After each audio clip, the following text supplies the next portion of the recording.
Campus madness, fireworks on Capitol Hill as presidents from Harvard, MIT, and the University of Pennsylvania were grilled by lawmakers over anti-Semitism on college campuses. Elise Stefanik posed the same question to the presidents, asking each, does calling for the genocide of Jews violate your university's code of conduct or rules regarding bullying or harassment? Watch their response. MIT, does calling for the genocide of Jews violate MIT's code of conduct or rules regarding bullying and harassment? Yes or no? If targeted at individuals, not making public statements. Yes or no? Calling for the genocide of Jews does not constitute bullying and harassment? I have not heard calling for the genocide for Jews on our campus. But you've heard chants for intifada. I've heard chants, which can be anti-Semitic depending on the context, when calling for the elimination of the Jewish people. So those would not be according to the MIT's code of conduct or rules? That would be investigated as harassment if pervasive and severe. Ms. McGill, at Penn, does calling for the genocide of Jews violate Penn's rules or code of conduct? Yes or no? If the speech turns into conduct, it can be harassment, yes. I am asking, specifically calling for the genocide of Jews, does that constitute bullying or harassment? If it is directed and severe or pervasive, it is harassment. So the answer is yes. It is a context-dependent decision, Congresswoman. It's a context-dependent decision. That's your testimony today. Calling for the genocide of Jews is depending upon the context. That is not bullying or harassment. This is the easiest question to answer yes, Ms. McGill. Meanwhile, students at the various represented schools joined congressional Republicans in a press conference to attest to some of the things they say their classmates and professors have said to them. Swiftly denounced the incident, and yet our president cannot. Because the glorious October 7th, and you're a dirty little Jew, you deserve to die, are words said not by Hamas, but by my classmates and professors.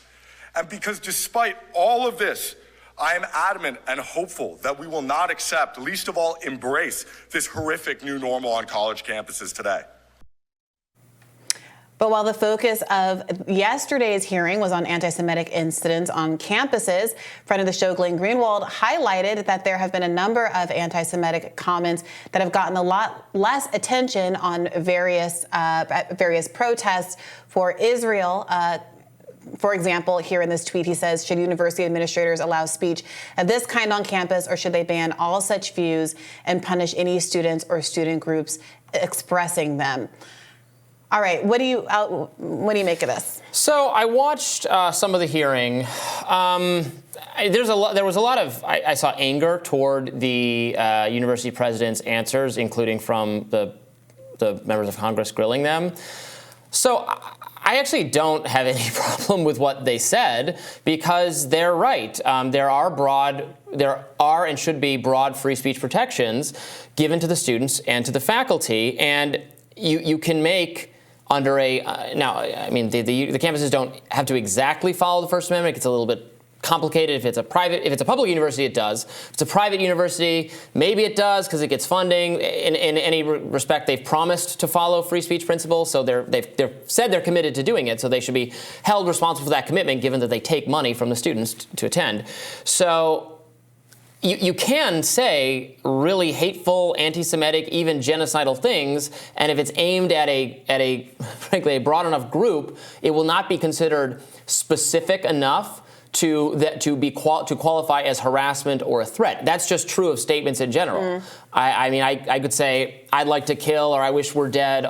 You know, you could substitute any group of people, and that would be a protected statement. If I start saying specifically a specific person, Briahna Joy Gray, and here's how I'll do it and at what time, then it's not protected speech anymore. So they're outlining something that exists in law, and their own policies state, discriminatory harassment is unwelcome and offensive conduct that is based on an individual or group's protected status. Discriminatory harassment may be considered to violate the policy when it's severe or pervasive and objectively offensive, creates a work, educational, or living environment that a reasonable person would consider intimidating, hostile, or abusive, or denies them equal participation in the workplace or the educational institution.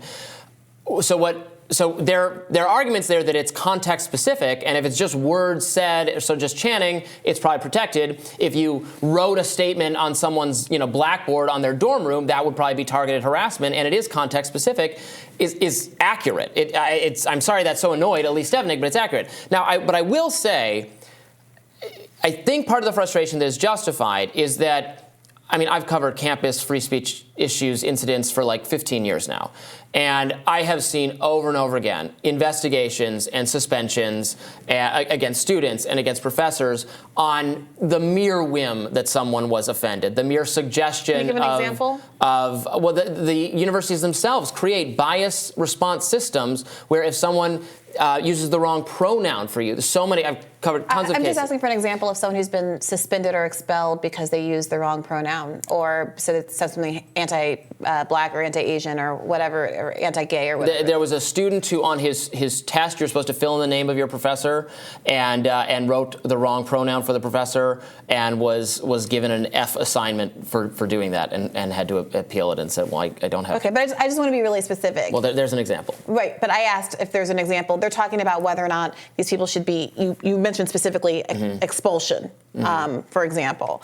So the State University of New York gave guidance to professors that they would suffer consequences if they continue to use gendered salutations in emails to students. But there haven't been. Because I'm sorry, I don't mean to step on what I think we made a lot of really good points there. Yeah. But you did say that there were tons of examples of people who have suffered these enormous consequences. There was a student at the I can't remember the university who put a sports sign that was. I can go back to my archive to find. I don't mean to challenge it. But so many. Here's why I'm bringing it up. Because I haven't been in college for a very long time, but my experience is there was regular open debates about whether black people were intellectually inferior, genetically inferior to white people. A law student that I went to college with named Stephanie Grace famously had an email that she had written to a friend of hers leaked. There were no black people involved in that link. Her friend was white. She's white. But she had said something to her friend about how she was debating black people's genetic intellectual IQ merits, and that she would like to believe that she adopted a little black kid, that they would be as smart as her little white peers, but she had her doubts, and it didn't seem to be panning out. You should read her words for herself. But that sparked a whole debate. There were innumerable debates about the legitimacy of black kids on campus through my entire educational experience, and never once were any of those people censored, held accountable, anything like that, and nor do I think that they should be. It was a horrible experience. When that Penn student was standing there, he talked about how he wished he could focus on his exams and get on with his life, but he had to engage with that. I resonate with that feeling because I remember in the middle of exam period being tasked with responding to national media requests over that Stephanie Grace story as a part of the Black Law Student Association. So that resonates with me. But the point that I think is really important here is that I think what the university presidents were getting hung up on was the idea that anybody was actually making those genocidal statements to begin with. So I think that some of them jumped. The first president said, "Well, nobody's making those statements in the first place, but here's what our policies are." Fair enough. The next two should have just said that, but instead they basically what seemed to be happening was they were assuming that by genocidal statements, I think that Jews shouldn't exist or whatever the genocidal statement was. That Stefanik was alluding to statements like, from the river to the sea, Palestine must be free, which obviously there's a debate about whether or not that means exterminating all Jews or whether that means from the river to the sea, Palestinians and Jewish people, Arabs and Jews, should have equal rights under the law, which does not currently exist in Israel. And so I think that they were saying, they were wanting to resist validating the idea that those genocidal statements were being made in the first place. And in the same way that there's that famous example of, if you're asked, why are you beating your wife? Even if you've never beat your wife, that being out there creates a kind of reality that people don't necessarily want to validate. You know what I mean? Yes. There have been a number of, I want to make clear that I do have examples, number of professors, we've talked about some of them on the show, using the N-word in English literature discussions or in language discussions. There was one professor who used a word, in what language, that just sounds like It was, thank you, it was Chinese. Sounds like that word. It isn't. And he was punished by the institution. It does. Fire right now has 1,000 open cases. So let's dig into this. What is the alleged statement from, this is very important, what is the alleged statement from a student or a faculty member, similar to the very specific example you just gave? Whatever you feel about it, rightly or wrong, you have an example of a statement that was made. Has there been, in any of the reporting that you've looked at, or in the testimony that we just saw that young man from Penn give, a specific statement that is attributed to a specific person, maybe a professor, that should be investigated? Because what I noticed, the reason that I wanted to pick that part of the clip was that individual made the following allegation, the following very serious and very specific allegation. He said, I'm sorry, I'm just pulling it up on my Twitter wants to be really slow. He specifically said that both his professors and fellow students have said, quote, "You're a dirty little Jew, you deserve to die."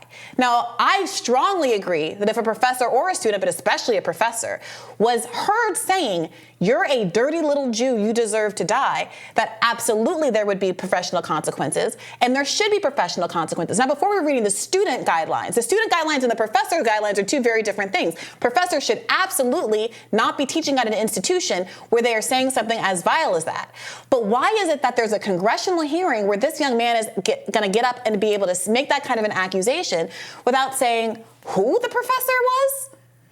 Do you remember what professor said something like that? I'm asking why it is that when we have video that we aren't able to play because we don't have permission to it, but the video that was included in the Glenn Greenwald tweet features pro-Israel protesters saying, "Kill all Palestinians, all of them, not one left from the river to the sea. Palestine will be deceased. We got to wipe them off the face, off the effing map." And I'm talking about flattening them like a parking lot. That's evidence. You can do what you want with that evidence. What's you can say someone what? should be sanctioned. Of specific statements caught on camera that people have said that you can feel one way or the other about.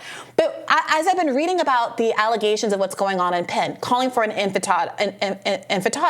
Intifada means resistance. It means rebellion. So absolutely that should be protected speech. I don't understand why that's being characterized as hate speech. Yes, people who are in an occupied territory are going to call for their own liberation and for a revolution. The American Revolution isn't hate speech. Apartheid revolution isn't hate speech. The Haitian Revolution isn't hate speech. This isn't hate speech. So what are the specific examples that are being put forward? Hate speech is a made-up category. I'm not going to refer to any speech as hate speech. But in violation of school policy. Well, I don't think any of this is in violation of school policy. I don't care. The statement he's describing. You're a dirty little Jew would definitely is in violation of somebody's because that's targeted at a specific person. I mean, this is different. Specific. If I call you that, no. Then that's what the university professors are saying. Right, but that's not what that kid was saying. That kid wasn't saying someone's pointed at me and called me that. He said my classmates and professors have said things like that. And he also said that, and that they said glory to what happened on October 7th, which is totally, as I've said multiple times, in keeping with the sentiment of pro-Palestinian activists on college campuses.